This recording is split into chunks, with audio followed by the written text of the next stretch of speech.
bata, tapos balik siya sa trabaho. Ganon ang buhay ng Pilipino. 90% ng ating tao.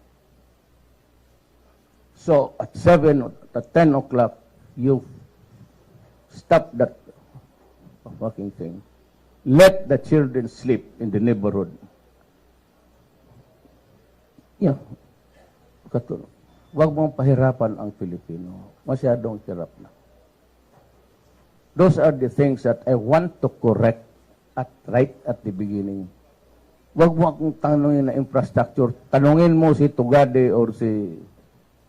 Ako po'y abogado. Kaya itong Makati Business Club, sabihin mo sa kanila, sabi ni Duterte, graduate siya ng AB Foreign Affairs, geopolitics, international law, international relations, international trade. Baka hindi alam ng mga ulol.